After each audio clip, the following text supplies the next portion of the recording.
వ్యవస్థ నడిపే సంస్థలు బలంగా ముందుకు రావట్లేదు, దళితులు తప్ప. అందులో గొప్ప మాట రాశాడు. చట్టం సంఘ సంస్కరణ అనేది రెండు కులతత్వ నిర్మూలోద్యమంలో కలిసి పనిచేయాల్సింది. అట్లా పనిచేయకుండా కుల నిర్మూలన జరగదు. అంతకంటే ముఖ్యంగా ఇంకో మాట చెప్తాడు. అస్పృశ్యత అంతం కావాలంటే కుల వ్యవస్థను కూకటి వేలతో కూల్చివేయాలి. అస్పృశ్యత అంతం కావాలంటే కుల వ్యవస్థను కూకటి వేలతో కూల్చివేయాలి. ఎందుకంటే అస్పృశ్యతకు కుల వ్యవస్థే మూల కారణం. ఇది నేను రాసింది కాదు. ఇప్పుడు ఇచ్చిన సుప్రీంకోర్టు జడ్జిల కంటే పెద్ద ఆయన చీఫ్ జస్టిస్ హోదాలో 16/4/1968 ఈ ముందు మాట రాశాడు. మళ్ళీ చెప్తున్నా, అస్పృశ్యత అంతం కావాలంటే కుల వ్యవస్థను కూకటి వేలతో కూల్చివేయాలి. ఎందుకంటే అస్పృశ్యత కుల వ్యవస్థనే కారణం.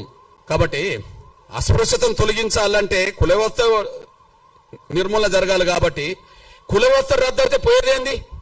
కుల వ్యవస్థ ఉండాలని ఎవరు కోరుకుంటుంటే బహిరంగ